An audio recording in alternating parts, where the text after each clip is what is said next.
옆에 분하고 인사하겠습니다. 잘 오셨습니다. 인사할까요? 네, 잘 오셨습니다. 예, 좀 웃으면서 인사하면 좋을 것 같아요. 다시 한번 주님 안에서 사랑합니다. 인사할까요? 시작. 네, 감사합니다. 사람이 살아가는 데 있어서 배우는 것만큼 중요한 것이 없는 것 같습니다. 왜냐하면 누구나 어떤 사람이나 배운 만큼 살아가는 것 같습니다. 아니, 배운 대로 살아간다라고 하는 말이 더 정확한 말인 것 같습니다. 좋은 것 배운 사람들, 좋은 삶을, 더 나은 삶을 살 확률이 높은 것 같습니다. 물론 어떤 내용에 있어서 또 여러 가지 이 학식에 있어서 많이 배우고 많이 공부하고 또 그 많이 공부하고 익힌 것을 통해서 여러 가지 생활에 필요한 직장이라던가 가정이라던가 이런 생활들을 이렇게 이끌어가는 것, 그것이 참 우리들의 삶이 아닌가 이런 생각을 합니다. 그렇습니다. 누구나 배워야 하고 또 배운 것 가지고 우리가 살아가는 것이 우리들의 인생입니다. 우리나라 부모님들 자녀들을 많이 배우게 하기 위해서 정말 최선을 다하는 모습을 우리가 봅니다. 가정경제의 거의 대부분을 자녀 교육하는데 쓰는 것 같습니다. 자녀들 조금 더 좋은 학교, 조금 더 높은 학교에 보내기 위해서 정말 많이 애를 씁니다. 어떤 분이 이렇게 얘기합니다. 많은 다른 나라의 부모님들은 열심히 돈 벌어서 먹고 자고 입고 쓰고 남은 돈 가지고 자녀들을 교육하는데 우리나라 부모님들은요, 자녀 교육하고 남은 돈 가지고 먹고 남은 돈 가지고 옷 사 입고 남은 돈 가지고 생활한다 이렇게 이야기하고 있습니다. 살아보면 근데 한 가지 안타까운 것은 정말 우리 자녀들이 좋은 학교 명문대학 들어가고 졸업했는데 그 삶이 꼭 그렇게 성공적이다 혹은 뭐 그 삶이 완벽한 삶을 산다 이렇게 이야기할 수는 없는 것 같습니다. 많이 배워서 또 많이 익혀서 더 좋은 학교, 좋은 대학 졸업할 수는 있습니다. 그러나 그 삶이 완전하게 준비되고 그 삶이 완벽하게 성공적인 삶으로 이렇게 확신을 가지고 이야기할 수 있는 것은 아닙니다. 그러나 한 가지 분명한 것은 많이 배우면, 많이 익히면, 잘 배우면 좋은 기회를 얻는 건 확실합니다. 그 어떤 삶의 결과가 성공적인 삶이다, 어떻다라고 결론을 내리기는 어렵지만 기회를 얻는 부분에 있어서는 열심히 공부하고 열심히 익힌 분들에게 기회가 조금 더 많은 것은 사실인 것 같습니다. 그래서 우리가 자녀들을 조금 더 열심히 가르치려고 하는 것 아닐까. 조금 더 자녀들이 좋은 학교 갈 수 있도록 정말 모든 것 다 집중해서 지원하고 그렇게 자녀를 양육하는 것 아닌가 생각해 봅니다. 맹모상천지교라고 하는 말을 여러분이 아실 겁니다. 맹자의 어머니죠. 맹자의 어머니. 우리나라의 엄마들의 롤모델입니다. 여러분들 잘 아는 대로 맹자의 어머니가 이사를 해요. 이사를 하는데 첫 번째는 공동묘지 옆으로 이사를 했다는 거죠. 그랬더니 아들 맹자가 자꾸 아이고 하면서 장의사 흉내를 냅니다. 그래서 이 어머니가 생각합니다. 여긴 안 되겠다. 그래서 시장 옆으로 이사를 갑니다. 시장에 갔더니 아이가 갑자기 하는 이야기가 이겁니다. 골라, 뭐 아줌마도 골라, 아가씨도 골라, 뭐 이렇게 계속 장사하시는 분들의 흉내를 내는 겁니다. 그래서 이것도 안 되겠다. 그래서 아들 맹자를 데리고 서당 옆으로 이사를 갑니다. 그랬더니 아들이 서당에 오고 가는 학생들, 선생님들 보면서 공부하는 모습을 보면서 맹자가 열심히 공부합니다. 그래서 우리가 잘 아는 맹자가 되었다라고 하는 스토리죠. 그게 맹모상천지교죠. 근데 이렇게 해서 많은 분들이 역시 맹자의 어머니 정말 자녀를 잘 키운 지혜로운 엄마다 이렇게 이야기합니다.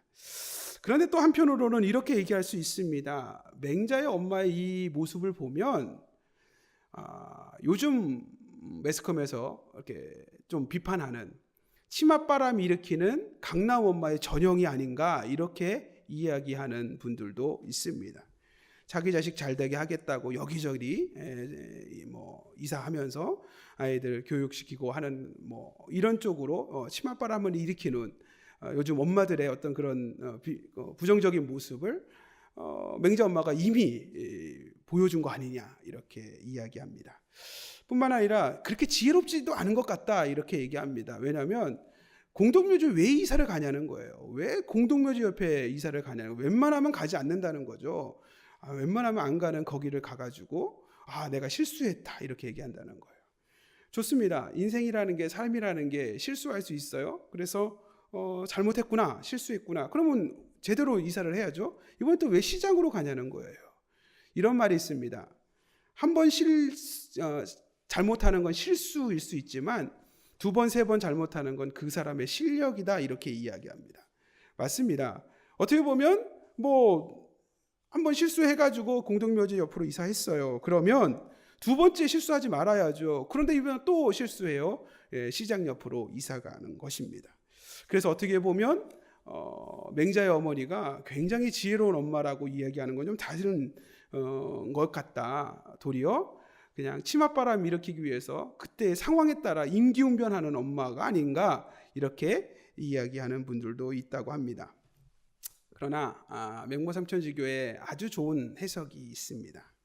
이 맹자의 어머니가 일부러 공동묘지 옆으로 이사했다는 것입니다.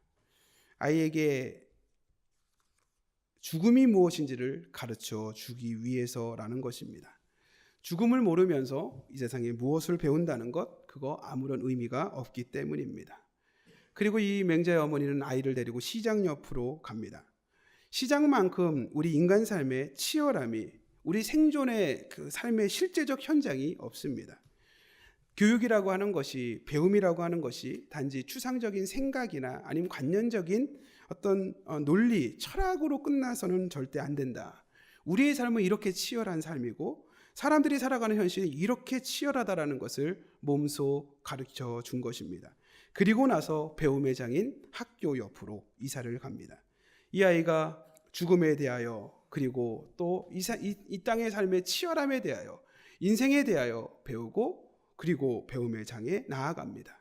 이 아이는 내가 왜 공부해야 하는지, 그리고 무엇을 배워야 하는지 그것을 이미 생각합니다. 그리고 그것에 대하여 제대로 공부할 수 있게 해 주었다라는 것입니다. 저는 이 해석이 참 은혜가 되는 것 같습니다. 여러분, 맹자의 어머니 이 롤모델을 좀 다시 한번 좀 생각했으면 좋겠습니다. 이 전반기에 아이 잘 되게 하는 것이 목적이어서 여기가 다 아닌가 보다, 여기가 아닌 게 왜 이러면서 옮기고 뭐 이런 맹모의 어머니가 아니라, 맹자의 어머니가 아니라 왜 아이가 왜 공부해야 하는지, 그리고 무엇을 공부해야 되는지, 어떻게 살아야 하는지 그것을 먼저 가르치고 그리고 공부할 수 있도록 지원하는 그런 부모님들이 되시면 참 좋겠다 이런 생각을 하게 됩니다. 그런데 이제 아이의 교육에 있어서, 아이를 배우게 하는 일에 있어서 안타까운 부분이 하나 있어요. 뭐냐면 우리 자녀들이 다 맹자가 아니라는 거예요. 그죠? 여러분의 아들이 다 맹자예요? 여러분의 딸들이 다 맹자 같은 그런 의식과 그런 깨우침이 있어요? 그렇지 않습니다. 사실 우리 자녀들은 굉장히 평범합니다. 스스로 무언가를 깨우치고 스스로 무언가를 느끼기에는 우리 자녀들이 아직은 조금 부족한 게 많습니다. 그래서 하나님께서 그런 자녀들을 위해서 누구를 보내주셨냐? 선생님을 보내주셨어요. 할렐루야. 그렇습니다. 그렇기 때문에 우리가 기도해야 돼요. 우리의 자녀들을 사랑하는 마음으로 우리 자녀들이 자라면서 배우는 그 모든 배움에 대하여, 우리 자녀들이 배우는 여러 가지 교육에 대하여 우리가 기도해야 돼요. 그 기도 가운데 꼭 필요한 기도가 있어요. 우리 아이가 좋은 선생님 만나게 해주세요. 우리 자녀가 좋은 선생님 만나서 그 좋은 선생님을 통해서 좋은 배움, 좋은 가르침 받을 수 있게 해주세요. 그렇게 기도했으면 참 좋겠습니다. 우리가 5월 15일이 되면 스승의 날이라고 합니다. 물론 예전같이 그렇게 제가 학교 다닐 때만 해도 스승의 날 그러면 뭔가 좀 의미가 있으면 그 전교생 다 운동장에 이렇게 다 세워가지고 선생님께 인사하고 스승의 은혜 노래 부르고, 희한하게 스승의 은혜 노래를 부르면요, 이게 어버이 은혜하고 이게 합쳐요. 이게 희한하게 후렴부 들어가면 노래가 이렇게 가다가 갑자기 어버이 은혜를 부르는 거지, 스승의 은혜를 뭐지, 항상 그런 기억이 나요. 그래서 가사가 이게 이건가, 항상 그렇게 했었던 기억이 있어요. 근데 요즘은 한 10여 년 전부터 스승의 날은 이름은 있는데 사실은 스승의 날이 굉장히 서로에게 피곤한, 또 선생님들에게는 굉장히 스트레스가 되는 그런 날이 되는 것 같습니다. 요즘은 아예 그 아이들 대표, 그러니까 그 학생의 그 회장이라 그러나요? 뭐 그 학급 회장 말고 그 학년 총회장, 학생이 유일하게 카네이션 줄 수 있대요, 학교에서. 반에서도 선생님들한테 카네이션 주면 안 된답니다. 그게 어떻게 보면 뭐 감사에 표현하는 것도 어렵고 또 감사한 마음을 받는 것도 어려운, 그런데 스승의 날은 올해도 계속되고 내년에도 계속되고 내후년에도 계속될 그런 시간들을 보내게 되죠. 굉장히 좋은 의도로 시작했을 것이고 좋은 취지로 시작했을 겁니다. 그런데 어느 순간 이게 서로 좀 퇴색되어져 버리는 그런 시간들을 보면 안타까움이 있습니다. 중요한 것은 우리 자녀들이 잘하고 우리 자들이 잘 배울 수 있는데 가장 중요한 역할을 하시는 분들이 바로 선생님입니다. 그거는 부인할 수가 없어요. 그런 면에서 많이 퇴색되었지만 우리가 다시 좀 회복해야 됩니다. 우리 선생님에 대한 존경심, 그리고 스승에 대한 은혜, 그거 깊이 생각하는 우리들 되어야 합니다. 교회적으로는 오늘 우리가 스승의 주의를 지킵니다. 오늘 이 자리에 계신 선생님들이 계실 것이고요. 또 물론 이제 이 시간에 이제 주일학교 아이들을 같이 예배를 드리기 때문에 주일학교 교사분들은 지금 3층에서 예배를 드리고 계시지만, 또 우리 중고등부 교사들이라던가 여러 가지 교사의 역할을 하시는 분들, 오늘 이번 주일을 통해서 좀 격려하고 축복하는 그런 시간들이 되었으면 좋겠습니다. 우리가 스승의 주의를 이렇게 맞으면서 좀 이런 생각이 좀 들었어요. 생각을 좀 해보자. 스승이라고 하는 그런 대상에 대해 우리가 뭐라고 호칭하는가 생각해 보니까 첫 번째는 교사라고 하는 말을 씁니다. 그렇죠? 교사 혹은 선생님 이렇게 이야기합니다. 그리고 스승이라고 하는 단어를 사용하는 것 같습니다. 그런데 이 왜 스승의 날이라고 하고 스승의 주일이라고 할까? 교사의 주일, 교사의 날 이렇게 얘기하지 않아요? 선생의 날, 선생의 주일 이렇게 이야기하지 않고 스승의 날, 스승의 주일 이렇게 이야기하더라고요. 그래서 왜 그런가 좀 생각을 해보니까 교사라고 하는 것은 좀 지식을 전달하는, 정보를 전달하는 어떤 그런 차원에서 학생들을 가르친다. 어떠한 교사로서의 자격과 어떤 전문 지식을 습득하여 그것을 가르친다, 전달해준다. 이게 어떻게 보면 교사의 의미인 것 같습니다. 선생님은 어떤 거냐? 선생님은 먼저 살았어요. 그러니까 먼저 산 삶의 경험이 더 많은, 그래서 더 많은 시간을 살아낸 분들이 그 삶의 경험들을 지식을 담아서 전달해 주는 것, 그게 바로 선생님인 것 같습니다. 그럼 스승은 뭐냐?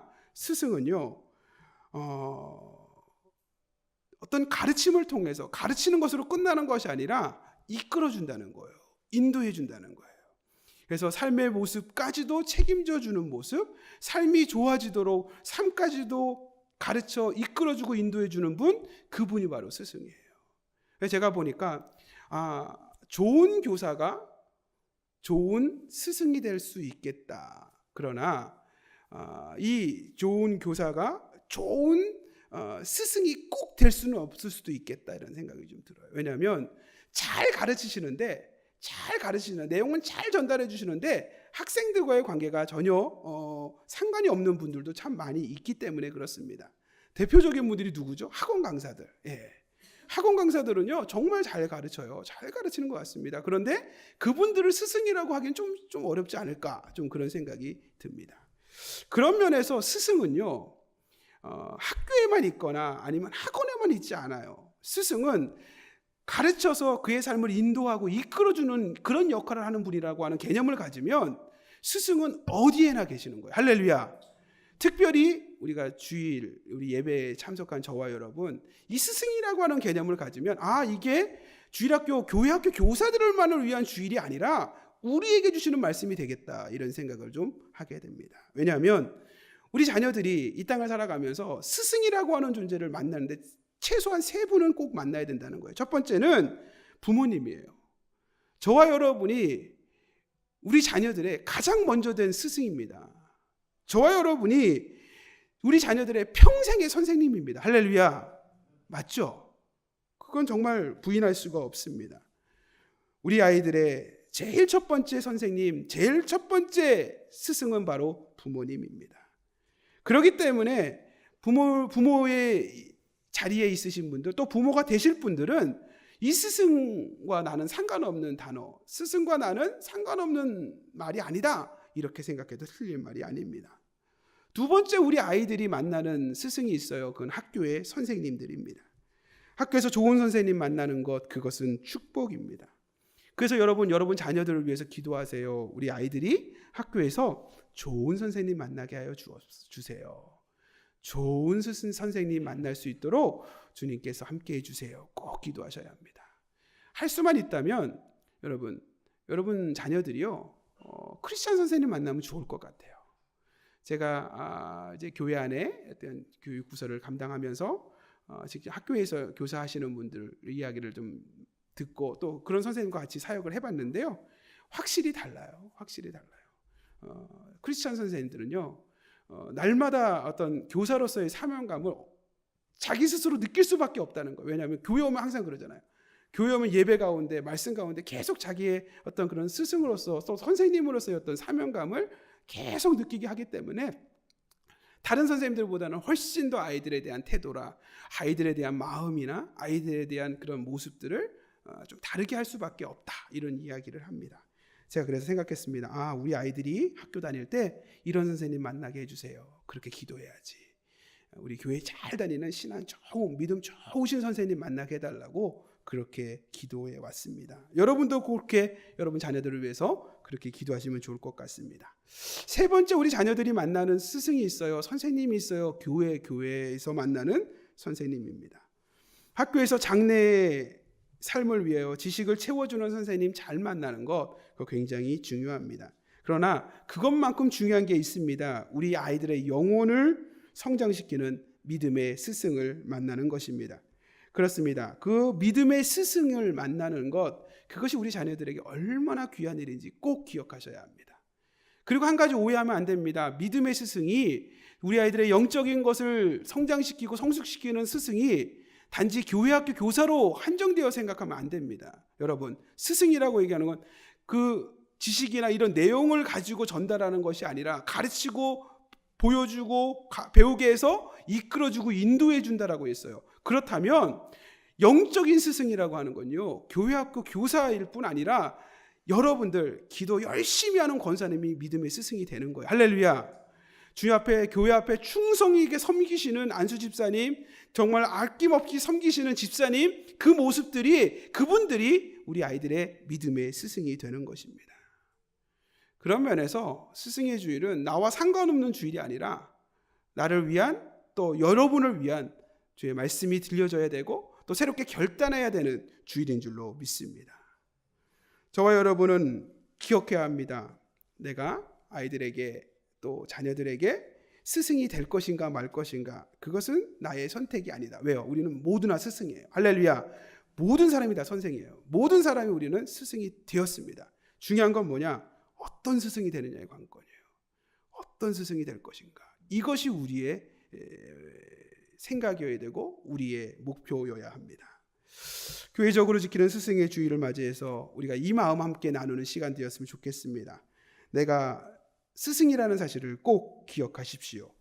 누군가 우리 교회 안에서 또 우리 자녀들이 나의 모습을 본다라고 하는 것을 기억하셨으면 좋겠습니다. 그리고 우리가 기도했으면 좋겠습니다. 하나님, 좋은 스승 되게 하여 주옵소서.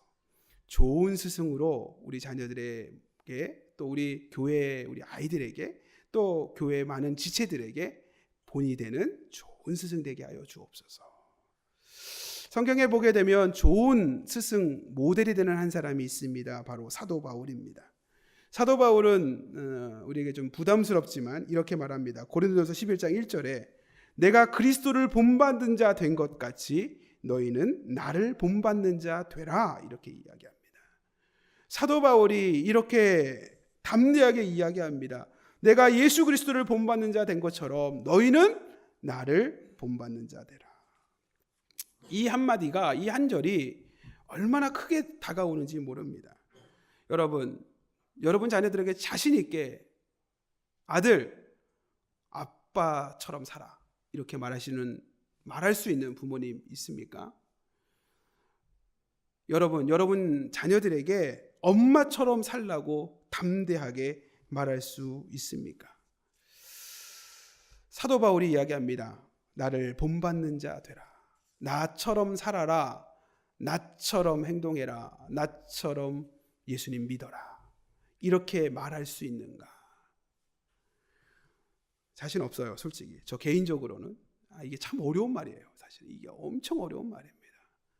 이렇게 말할 수 있는 부모님, 이렇게 말할 수 있는 목사, 이렇게 말할 수 있는 장로, 이렇게 말할 수 있는 권사 많지 않습니다. 사도 바울은 이야기합니다. 내가 그리스도를 본받는 자 된 것처럼 너희는 나를 본받는 자 되라. 그런데 진짜 좋은 스승은요, 사도 바울처럼 이렇게 좀 말할 수 있어야 돼요.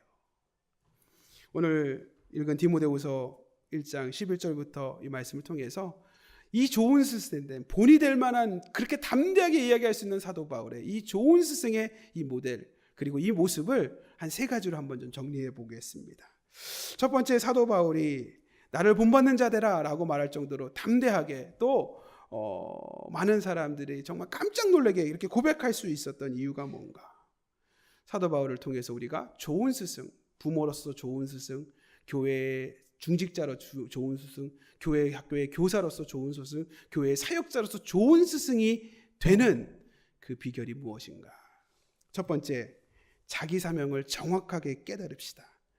내가 누구인가를 정확하게 아는 사람, 그 사람이 좋은 스승이 될 수 있습니다. 할렐루야. 디모데후서 오늘 1장 11절을 읽겠습니다. 디모데후서 1장 11절을 읽습니다. 디모데후서 1장 11절 본문입니다. 읽겠습니다. 시작.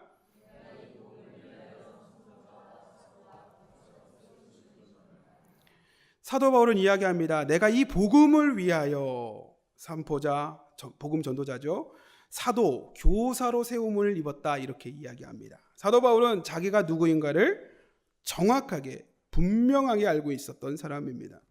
내가 왜 선포자가 되고, 내가 왜 사도가 되고, 내가 왜 교사로 세움을 받았는가? 그는 정확하게 자기의 사명을 알고 있었던 사람입니다. 그 사명이 뭡니까? 복음을 전하는 것입니다. 복음이 그의 모든 사명입니다. 예수 그리스도로 인하여 내가 죽음에서 생명으로 옮겨졌다. 저주에서 축복의 삶이 되었다. 불행한 삶에서 행복한 삶으로 변화되었다. 할렐루야. 이게 복음이에요. 이게 복음이에요. 예수 그리스도로 말미암아 변화된 나의 모습, 변화된 이 놀라운 복음의 능력, 이것을 전하는 것, 이것이 자기의 사명이랍니다. 그래서 그가 선포자가 되고 사도가 되고 교사가 되었다. 여러분, 자기 사명을 깨닫는다는 거 왜 중요할까? 이유가 분명합니다. 내 사명이 나를 증명하기 때문에 그래요. 내가 누구인가 나의 사명으로 결정이 되는 겁니다. 요즘 말하는 대로 자기 정체성, 이런 표현이죠. 내가 누구인가를 설명하는 가장 중요한 말은 내가 무슨 사명을 갖고 태어났는가, 내가 무슨 사명을 가지고 있는가, 그것이 나를 설명하는 가장 좋은 방법입니다.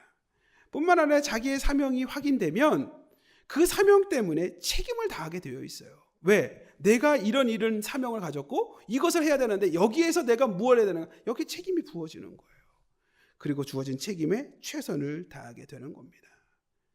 사도 바울이 내가 이 복음을 위하여 라고 하는 자기 사명, 자기 정체성이 확실하기 때문에 그는 담대하게 삶을 살아가고 복음을 증거하고 이야기합니다. 나를 본받는 자 되어라. 두 번째, 내가 자기 사명을 확인하고 그것을 분명히 하는 것이 왜 중요한가? 인내할 수 있기 때문에 그래요. 자기 사명이 분명하고 자기 정체성이 분명한 사람은요, 때로는 그 일들을 진행하면서 또 살아가면서 당하는 어려움과 장애물과 여러 가지 곤란한 일들, 그것을 경험할 때에 낙심하지 않아요. 좌절하지 않아요. 인내하고 극복해냅니다. 디모데후서 오늘 본문 1장 12절을 읽겠습니다. 디모데후서 1장 12절을 읽겠습니다. 12절 읽습니다. 시작.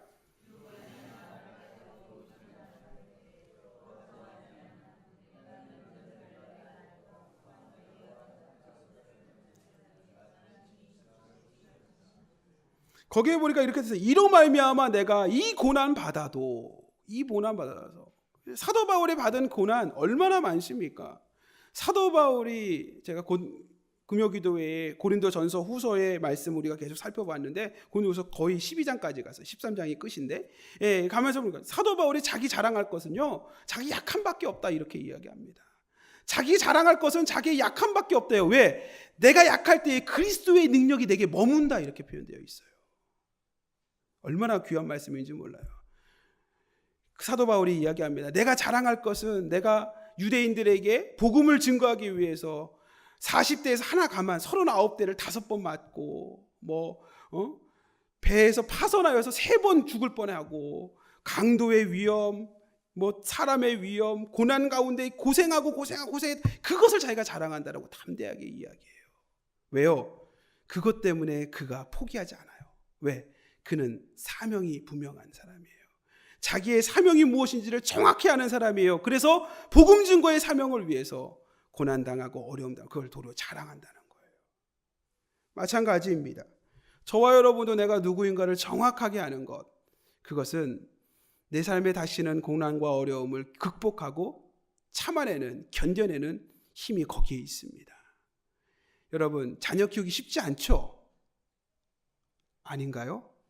여러분 자녀 키우는 건 너무 쉬운가요? 자녀들이 그냥 척척 알아서 다 하고 척척 알아서 공부 잘해주고 척척 알아서 뭔가 쑥쑥쑥 잘하고 여러분 자녀 다 그러시죠? 저희만 좀 어려운 것 같아요. 저희 집만 우리 애들 키우는 게 좀 어려운 것 같습니다. 아니에요. 그래서 자녀들을 키우는 건요 모든 분들이 얘기합니다. 자녀 키우는 건 마음대로 안 된답니다. 마음대로 안 된다는 겁니다. 내 자녀 키우는 것은 마음대로 되는 사람이 한 명도 없습니다. 한 명도 없습니다. 그런데 우리가 포기할 수 없는 이유가 뭐죠? 아빠이기 때문이에요. 엄마이기 때문이에요. 하다못해 삼촌도 포기합니다. 하다못해 그렇게 친한 이모, 고모도요 나중에 가면 포기해요. 그러나 엄마는 포기할 수 없는 거고요. 아빠는 포기할 수 없는 거예요. 왜? 엄마이고 아빠이니까. 이게 바로 그거예요. 자기 사명, 내가 무엇인가를 분명히 안돼, 내 정체성이 무엇인가를 정확히 아는 사람은 이런 모습이라는 거예요. 이런 모습이라는 거예요. 좋은 스승이 되려면 나의 사명이 무엇인지를 먼저 깨달읍시다. 그리고 내 사명을 붙들고 나아갈 때 우리가 좋은 스승, 좋은 선생님, 좋은 교사 될 수 있을 줄로 믿습니다. 두 번째 좋은 스승은요, 믿음과 사랑을 회복하고 믿음과 사랑으로 가르치는 선생님이 좋은 스승입니다.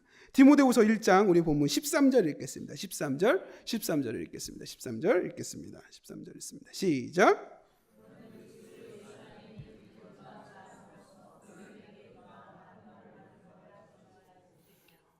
요즘 우리가 이런 말합니다. 학교 교육이 무너졌다, 공교육이 무너졌다 이렇게 이야기합니다.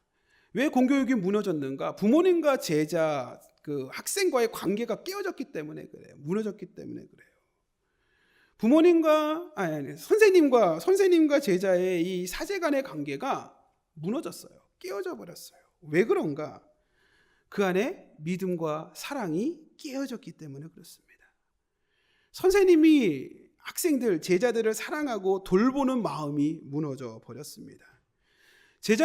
학생들은 선생님이 나를 사랑하고 있다라고 하는 것을 모릅니다. 그리고 선생님이 나를 사랑하고 있다라고 하는 것을 믿지 않습니다. 그게 요즘 학교의 모습입니다.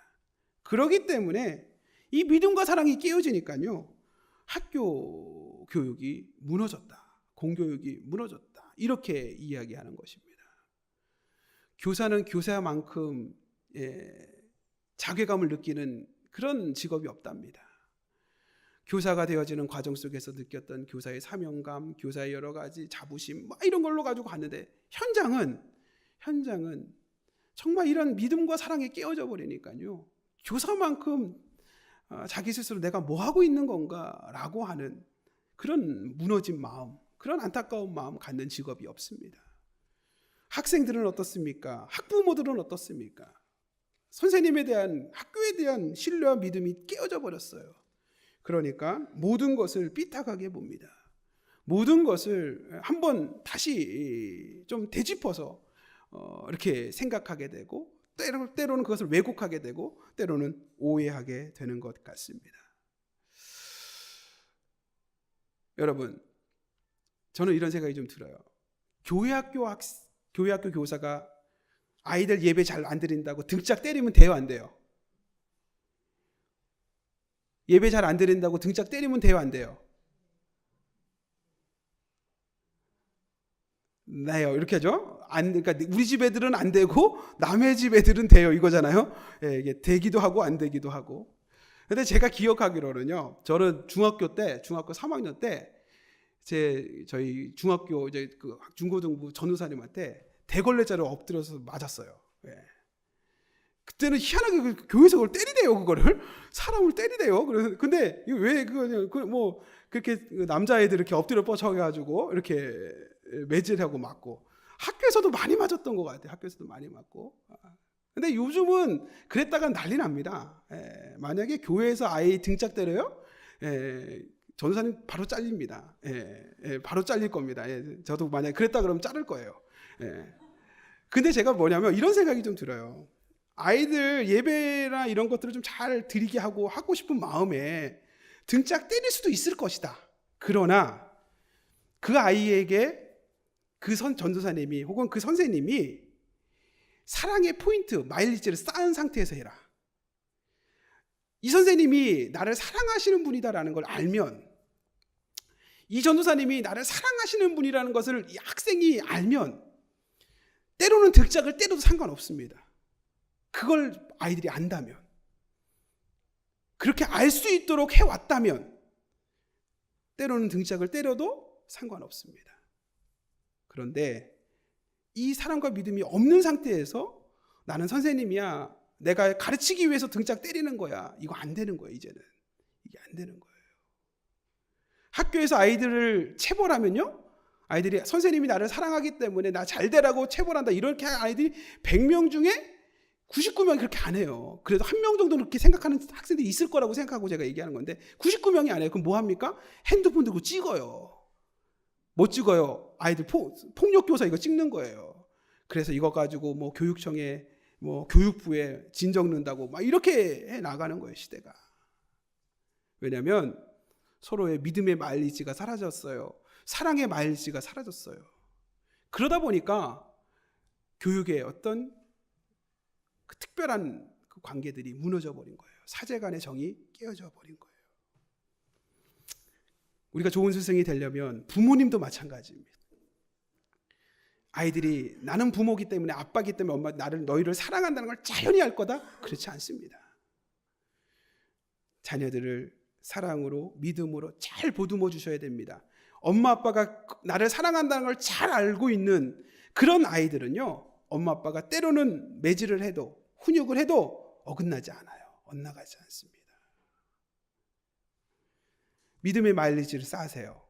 사랑의 마일리지 쌓으세요. 그러면 회복될 겁니다. 교육이 회복되고 가르침이 회복되고 배움이 회복되는 그런 은혜가 있을 것입니다. 좋은 스승이 되기 위하여 사도 바울은 이야기합니다. 믿음과 사랑으로서 우리가 교회 안에서 이런 좋은 스승들이 되셨으면 좋겠습니다. 여러분, 지나가다가 오늘 주일날도 이제 뭐 식당에서 예배 뭐 식사하시고 할 때 생판 모르는 애들이라도 상관없습니다. 나는 좋은 스승이야. 꼭 기억하세요. 믿음과 사랑으로서 아이들 앞에 좀 너 앞에 서서 밥하오 이렇게 좀 양보도 좀 해주시고, 예, 뭐 손이 좀 안다 이거 해줄까 이렇게 좀 아이들에게 인사도 좀 해주시고 아이들 좀 도와주시고 그렇게 해주시면 참 좋겠다, 그런 생각을 좀 합니다. 사랑과 믿음으로써 관계를 회복하고 가르침을 회복하는 우리들 되었으면 참 좋겠습니다. 사도 바울은 특별히 우리가 회복된 사랑과 믿음을 회복하는 그 영역 가운데 한 가지 영역을 언급하고 있습니다. 그게 바로 뭐냐면 말을 먼저 좀 새롭게 하라는 것입니다. 오늘 13절 다시 한번 읽겠습니다. 디모데후서 1장 13절을 읽겠습니다. 13절 읽겠습니다. 13절 읽습니다. 시작.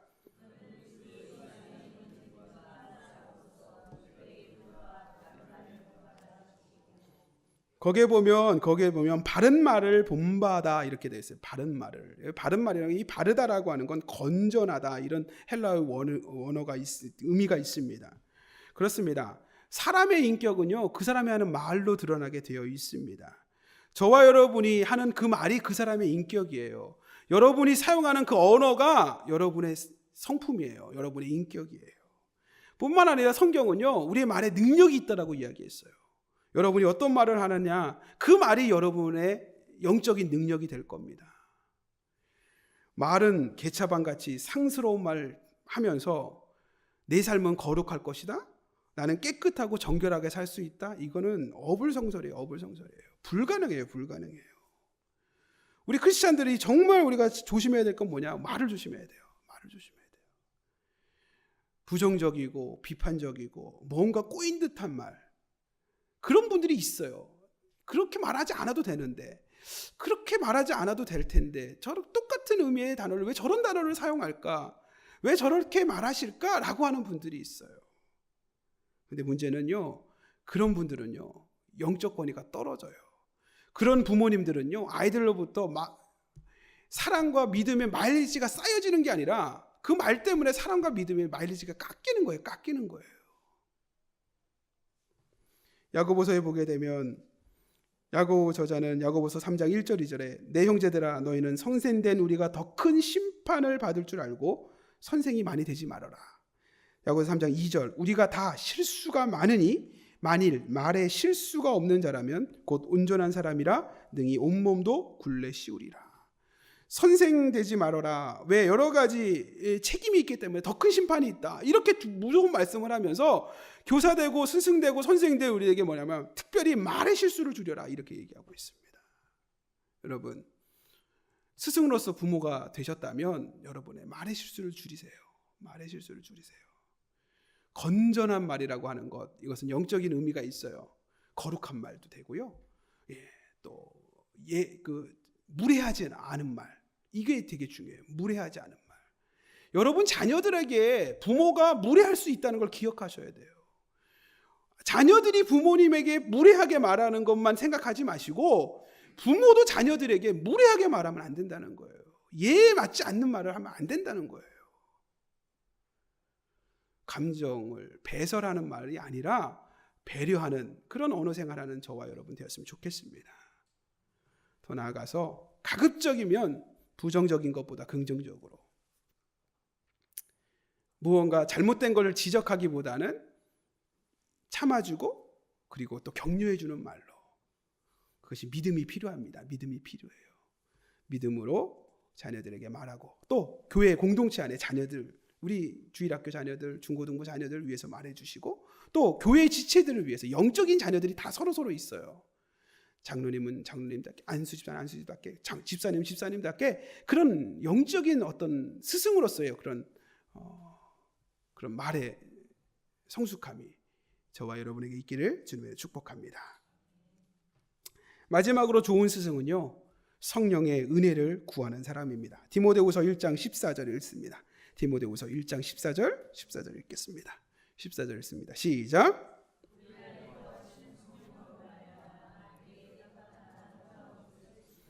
그렇습니다. 결국은 은혜가 필요합니다. 기독교는요, 은혜가 빠지면 무너져요. 내 힘으로 안 되기 때문입니다.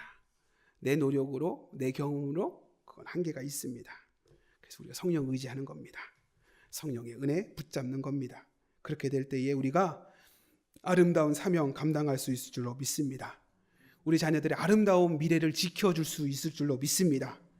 자녀들을 잘 인도하여서 스승으로서 부모의 모습으로 또 교회 학교 교사로서의 아름다운 모습으로 우리가 주님이 인정하시는 좋은 스승이 될 줄로 믿습니다. 성령으로 은혜를 구하며 우리 자녀들을 돌보고 나아갈 때에 하나님께서 은혜 베풀어 주십니다. 더 큰 은혜의 복으로, 더 큰 성숙과 성장의 복으로, 또 심은대로 거두다 하시는 주의 약속의 말씀을 믿고 우리가 은혜를 베풀고 심으면 더 큰 열매로 함께하여 주실 줄로 믿습니다. 기억하십시오. 스승이 되고 말고는 우리의 선택이 아닙니다. 우리는 이미 스승입니다. 우리가 뭘 선택하느냐? 좋은 스승이 될 것인가 아닌가. 좋은 스승이 되기 위하여 나의 사명을 다시 한번 말씀 안에서, 믿음 안에서 확인하십시오. 또 내가 함께 나누고 가르치고 또 양육하는 자녀들, 교회 지체들, 또 교회 교육하면서 담당하는 우리 아이들, 믿음과 사랑을 회복하게 해달라고, 나의 언어 생활을 하나님 거룩하게 해달라고 기도했으면 좋겠습니다. 무엇보다 성령의 충만함 다여서 은혜로 이 일을 감당하게 하여 주옵소서. 더 큰 은혜를 소망하게 하여 주옵소서. 그렇게 기도하는 저와 여러분 되시기를 축복합니다.